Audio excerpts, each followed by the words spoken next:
ইমন ভাইকে তো দেখে লাস্টে মনে হয় আমার চোখ দিয়ে পানি এসে পড়ছে। হলে সিনেমা দেখার ব্যাপারটা অনেক দিন পরে হলে দেখলাম, তো এটার জন্য আমি আসার আগে অনেক এক্সাইটেড ছিলাম এবং আসার পরে অনেকে বলছিলাম যে হলে সিনেমা দেখাটা আসলে আমার মনে হচ্ছে আমার অক্সিজেনের মতো কাজ করছে, কারণ এতদিন পরে হলে সিনেমা দেখা, প্রিয় মানুষদের সিনেমা দেখা, খুব ভালো লেগেছে বিষয়টা সব মিলিয়ে।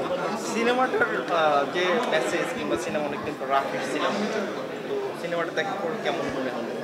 না, সিনেমা তো ওভারঅল অনেক ভালো ছিল, কিন্তু যেটা আলাদা করে না বললে না যে শারিকা আপু আর ইমন ভাইয়াকে আমরা মনে হয় খুব নতুন করে আবিষ্কার করেছি। আমার মনে হয় এই দুইটা মানুষের রেগুলার হওয়া উচিত আমাদের সাথে কাজে। আর টু গুড, মানে ইমন ভাইয়াকে তো দেখে লাস্টে মনে হয় আমার চোখ দিয়ে পানি এসে পড়ছে, এরকম লাগছে। তো সব মিলিয়ে খুবই ভালো। এই যে যারা যেসব আর সিনিয়র আর্টিস্ট অনেকদিন পর বিরতি নেওয়ার পর আবার এরকম ভালো কোনো কাজ দিয়ে কামব্যাক করে, এটা আপনারা জুনিয়র আর্টিস্ট হিসেবে আসলে কেমন মনে হয়? আমি তো সবসময় চাই সিনিয়র আর্টিস্টরা কাজ করুক আমাদের সাথে, কারণ একটা সেটে একটা সিনিয়র আর্টিস্টের সাথে কাজ করা কিন্তু অনেক বড় ব্লেসিং, কারণ অনেক সিকোয়েন্সে তারা আমাদের হেল্প করে। এবং আমার বাবা যার সাথে এরকম কাজ করে, প্রত্যেকটা মানুষের সাথে আমার এরকম দেখা হলে বলে আঙ্কেল আমাকে সবসময় এই হেল্পটা করেছে সেটে। তো সেম হেল্পটা আমি আরেকজন আর্টিস্টের থেকে যখন পাই আমার খুবই বেশি ভালো লাগে।